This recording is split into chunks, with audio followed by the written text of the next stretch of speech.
Speak out with Stewy. Speak out with Stewy. Speak out with me. Let your voice free. Speak out with Stewy. The man, the myth, the legend, Brian Wilcox, national semifinalist at the National Forensic League, now known as National Speech and Debate, with your oratory. You were the first freshman to qualify for state with your legendary oratory, Being Black in an Even Blacker World. And you were in debate 1. You were just in the class. You weren't even on the varsity yet. And you were one of the only ones qualified to go to state that year. Do you remember that? I do. That year was a year of many firsts. It was definitely a fun year. And you were a baby, a freshman, and then you ended up being the president of the speech and debate team. So then you left me at Garland High School. And Brian, tell us about your journey since then. Since high school? Yes. Well, I mean, immediately after high school, I went to college at MIT. I actually did a summer pre-camp that was kind of like preparing you for MIT. It was mostly geared towards minorities. It's called the Interphase program, and so they try to basically prep minorities for the rigors of MIT as like a summer program. So not too long after graduating, I entered the program. So I went to Cambridge, Massachusetts, right near Boston, and spent my first summer there all alone, not next to any family or friends, kind of having to meet everybody new and fresh. And yeah, it was kind of like the awakening of, I guess, the adult Brian. Since since then I've been living away from home and just kind of going where my career in life has taken me. But certainly college was a very grounding experience for me. MIT, it has definitely its stereotypes, but for sure, I felt like I fit in. And I think that was the thing that made it really good for me, is that I really felt like I fit in, that I was amongst a crowd that had quirks like me, or maybe they're smart, but they do this and this and this. And so, I didn't have to give up anything. So I was able to continue my other passions like singing and, those type of things. I was about to say, you were the candy man in Willy Wonka. You have a beautiful voice, singing voice. But you didn't pursue that, but it's still one of your passions. Yeah. I still keep it around as a passion of mine. I like to make music on the side. But, I kind of grew up knowing that I needed to, or believing that I needed to, pursue a very consistent money-making career. Not to say I didn't like it at all. I enjoyed it as well, but, I got accepted to a great school for engineering, and I wanted to pursue that, but I never want to give up kind of the things that I enjoy in life. To me, I don't want to live life and not be enjoying it, just doing it just because. So the fact that I was able to do everything made it, all that much more. And after MIT? What's that? And after MIT? An actor? After, no, not an actor, after. What did you do after you graduated? Yeah. Thank God I graduated. What was your degree? My degree was mechanical engineering, but I did not stop there. In fact, kind of while going through the program, I realized I wanted to work in the robotics field, and then I kind of also didn't like some of the mechanical engineering aspects of it, or at least I knew the type of jobs I was preparing for at the time weren't necessarily ones I'd want to continue doing long term. So I had some mentors through internships that I spoke with, and professors who encouraged me to get a graduate degree and kind of expand my knowledge and skill set. And so after MIT, I decided I would, instead of going into the workforce, I would just go into graduate school. I chose UC San Diego, which was a great choice because I love San Diego. I kind of made the decision oriented around where I thought I'd be happy. And San Diego was a great place to be. I had a, kind of a new, young, really ambitious professor who pushed me in ways. And though admittedly grad school was very rough, like it wasn't all like sunshine, San Diego happiness. It was like, okay, you actually got to put in the work.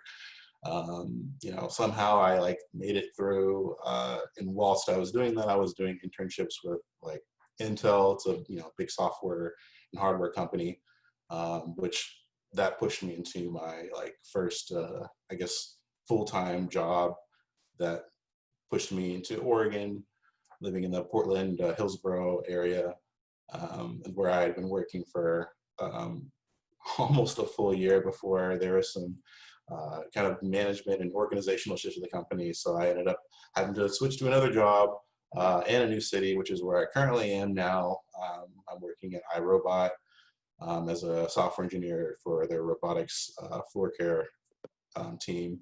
iRobot, like the thing that cleans my floor? iRobot? So the robot that cleans people's floors and kitchens, like the vacuum cleaner robot. I love it. This is not an infomercial for that, but I will say that I really do love it.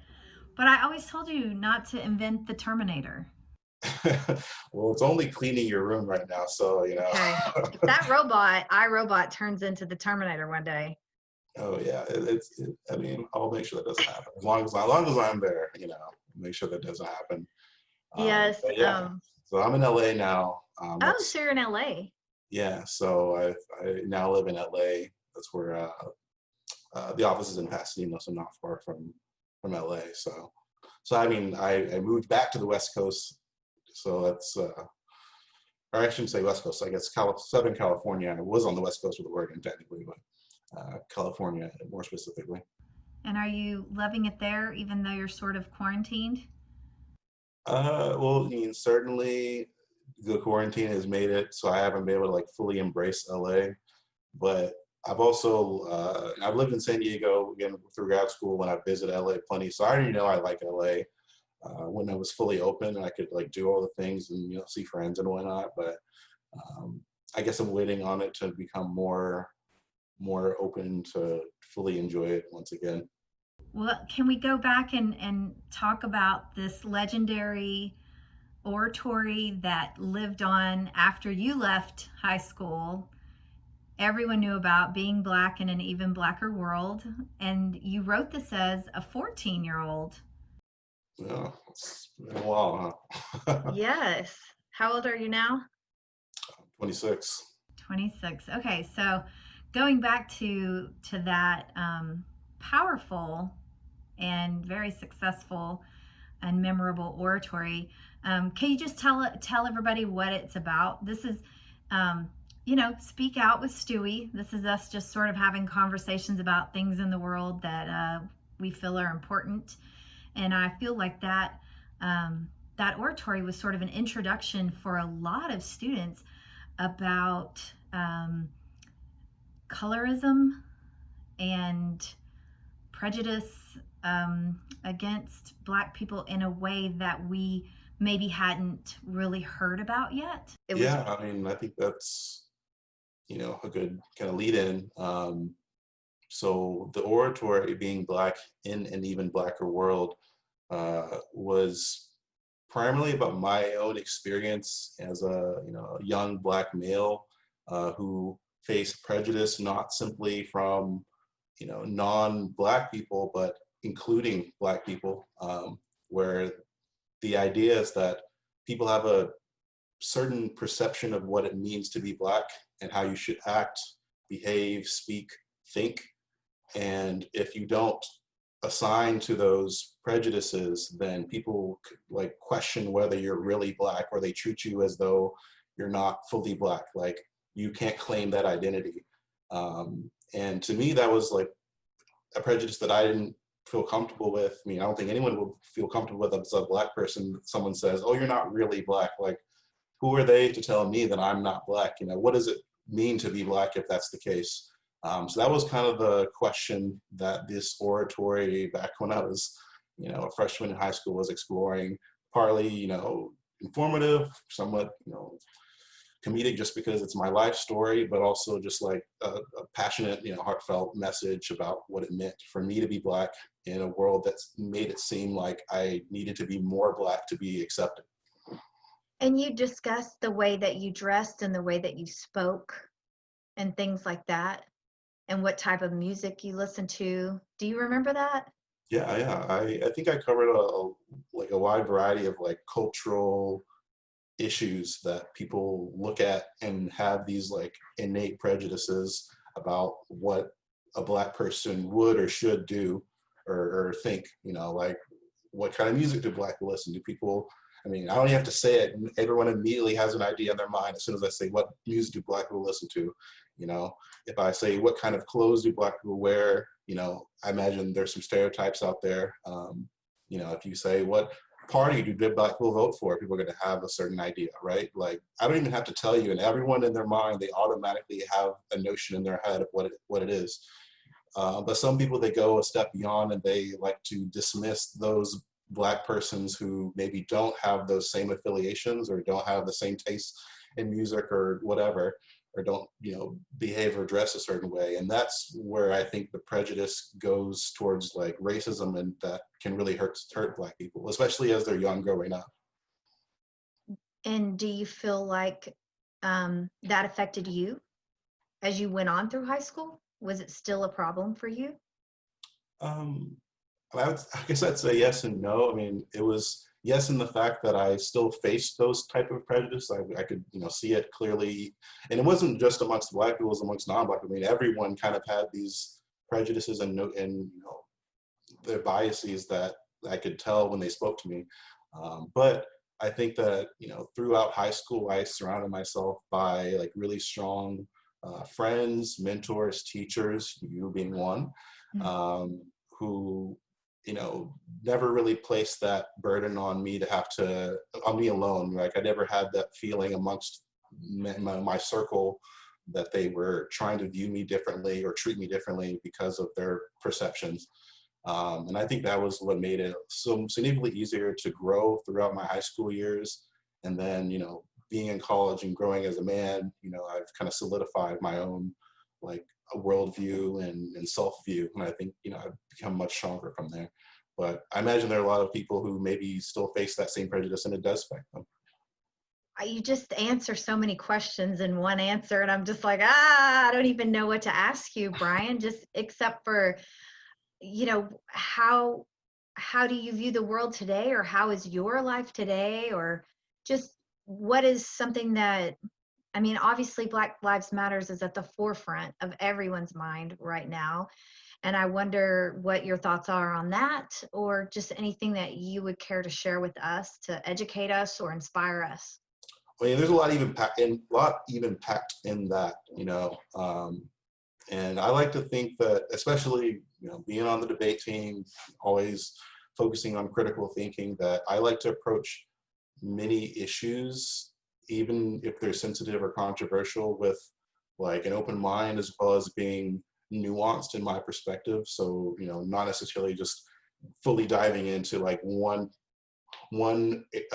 people's type of people's view or other, but really kind of considering all aspects. So with that mindset, like I think that I have like some agreements and disagreements with the way people handle like the Black Lives Matter movement, whether they're the Black people or the non-Black people that are attempting to support.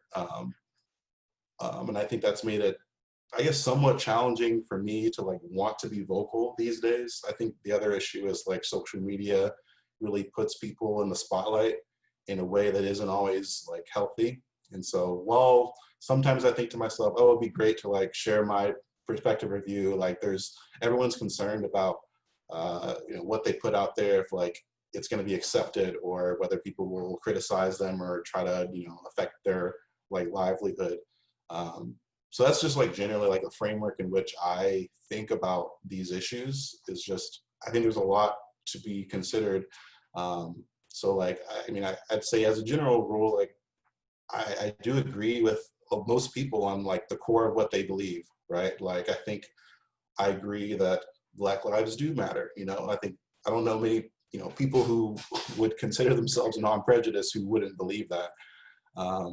And I do find like great concern in like some of the recent cases that, you know, have been spotlighted in the media and through the news. And so like, it does disturb me, you know, like some of the things that I see, but like, it also concerns me some of the way like people want to approach it from a, I guess like a very highly, what's the word? I don't know, just, I guess people are very divisive. I guess that's the way what I'm looking for, is that people are so divided on like how to support Black people or how to make change or how to act around each other or how to speak in a public forum.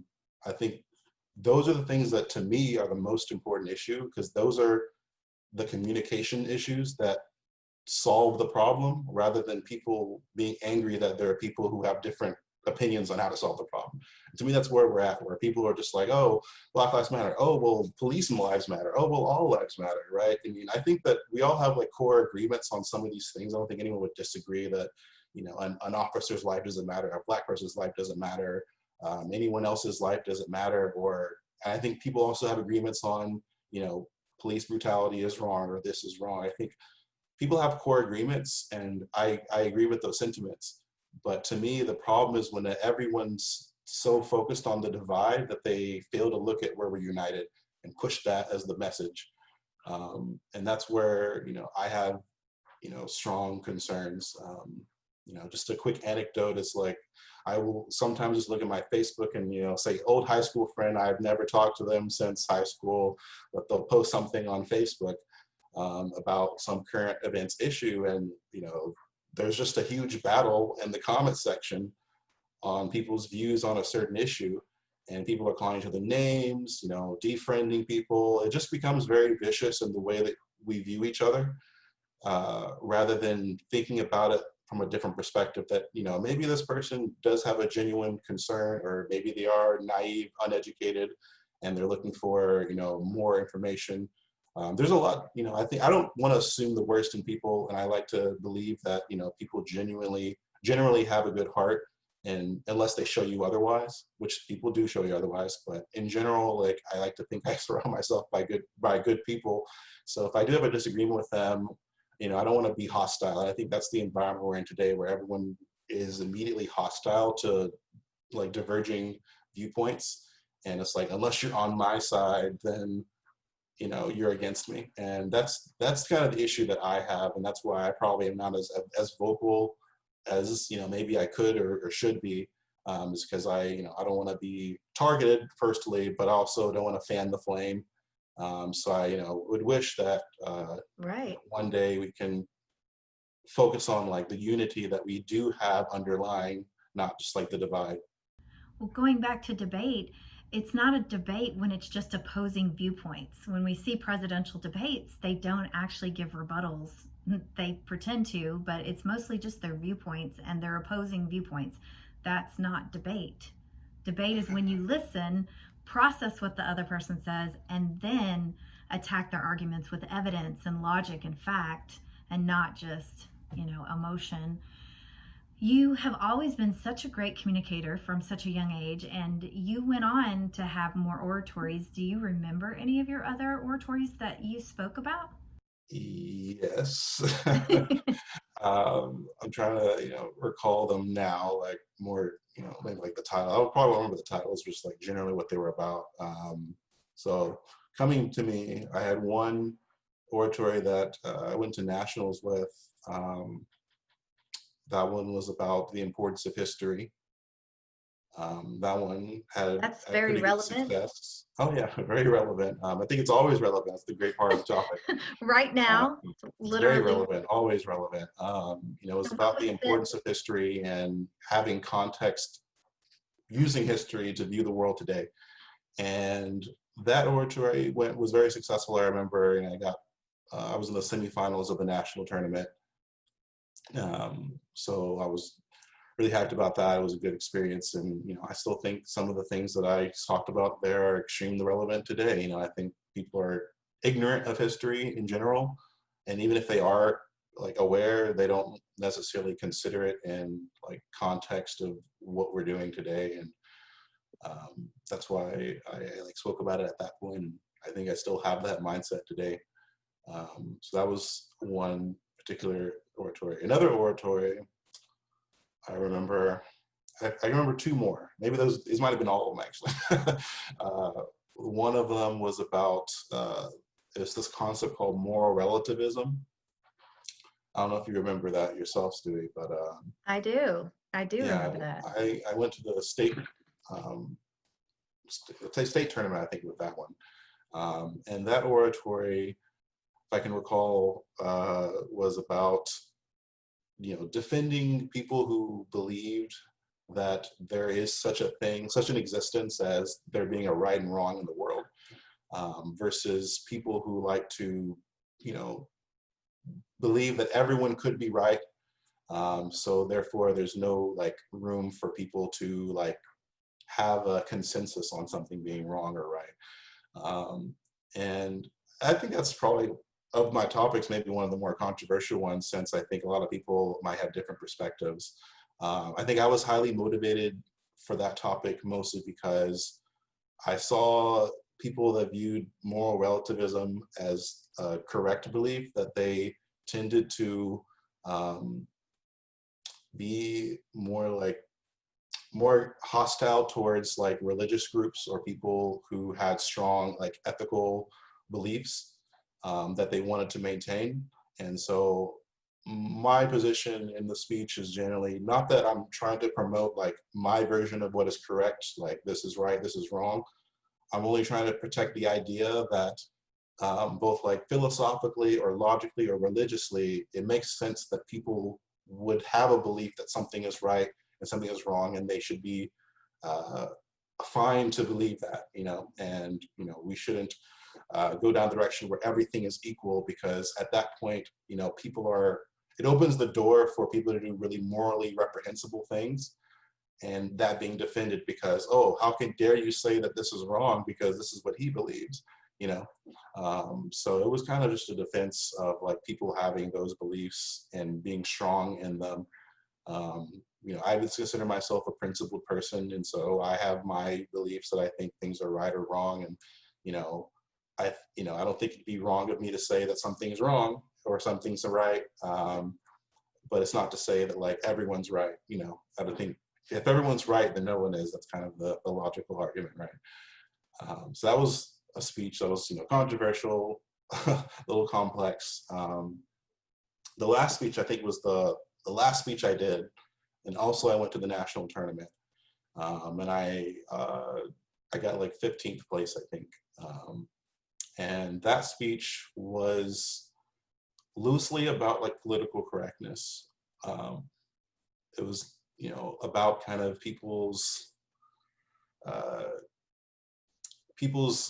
hesitancy to say what they think for fear of backlash, or for people to be like sensationalized by words and not like considering like the truth of what they meant. Again, very relevant. Oh yeah, I mean, extremely, extremely relevant topic, both then and especially today.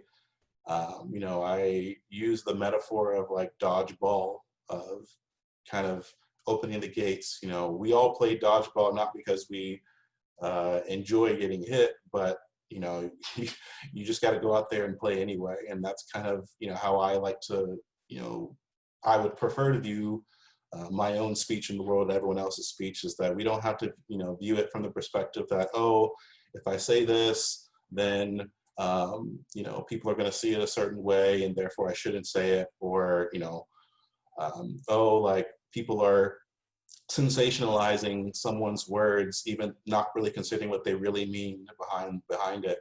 Political parties have issues with political correctness, or just speaking to mind what their actual views are for the sake of getting people to agree with them. And so it was a nuanced speech, I believe. So I'd have to probably review it to get all the points together, but certainly I think it was just about the kind of language in general and empowering people with language and not taking away that power.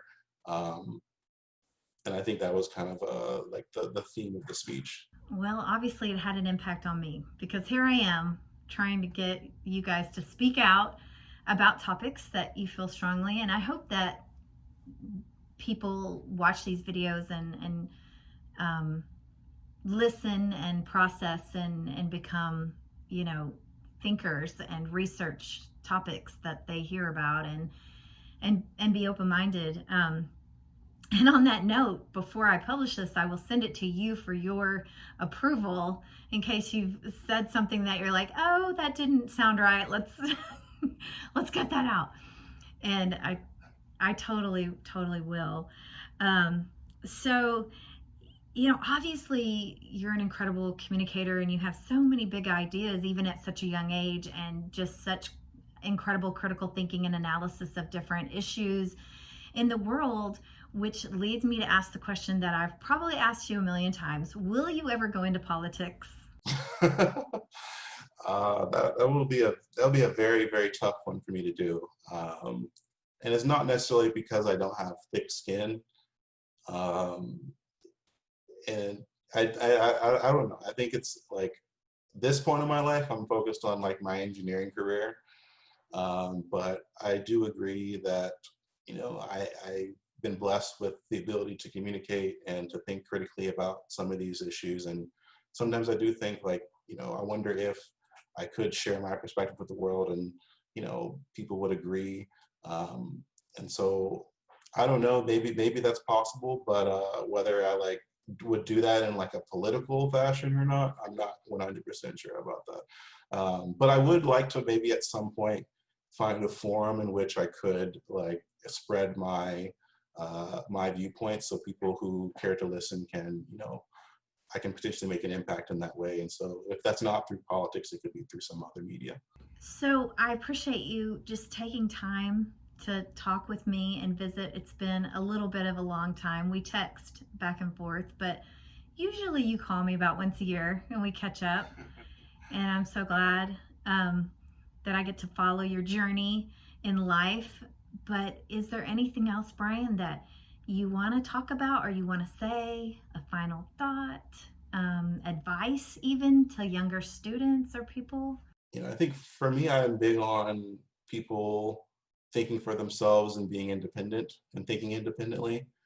I grew up where I had a dad who had very strong political and like general beliefs about the world. And certainly like maybe I do agree with him on many things, but I think that through my experiences in speech and debate, as well as leaving home and going to, other parts of the country, even, I've been in other parts of the world before, I think that I've gained so much perspective and the ability to think about things not just from where I came from. And I think that's something that really has opened me up in this world to be more loving, to be more open-minded, accepting. And it's, again, this is coming from someone who wrote a speech about like believing that there is a right and wrong. It's not necessarily me trying to force my beliefs on anyone, but it is about me gaining a perspective that allows me to like empathize with other people and talk to them in a way that they're willing to listen. And to me, that's a really big advantage when you're communicating with people, is learning how to talk to people in a way that they want to listen to you. And that is something I think people could really learn and gain if they truly allow themselves to think critically about things in the world, allow some nuance in their perspectives, to maybe just see parts of the world, talk with people who completely disagree with you. And, you don't have to stick to your guns, you don't have to agree with them. It's just the fact that you're having the conversation is enlightening. I think those are all things that help solidify you as an individual and make you believe things, both strongly as well as being open to changing your mind when you have, good information, good evidence, and maybe just events in life teach you things. And so that's something that I try to take with me, and I hope that other people, both young people as well as people who are old, trust me, I know a lot of old people who probably need to have that change of perspective, or at least live life a little more, and I think it's just a universally important thing to learn about yourself and to learn how to do in a communication way. Thank you, Brian. you're just still blowing my mind. You're still blowing my mind.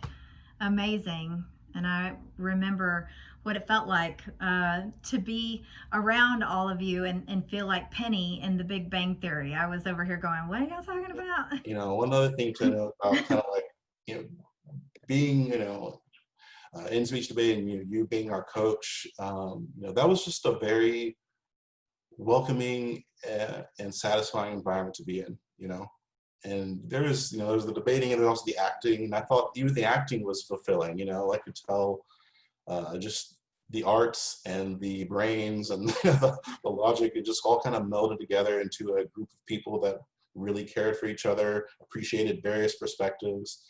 I mean, you used to brag about how diverse we are, or we were, and you know, that's certainly true, right? You know, we had all the, you know, the whole entire rainbow was represented, and we all were together enjoying, you know, our high school years. And I think, you know, you as a coach were very influential, not only in my life, but as in all the other students' lives that you touched, you know, both as a coach, as a teacher, also as a mentor, and even just a friend, or you know, almost like family for some members of the team. And I think that, you know, that's an environment that solves a lot of these issues that the world has today.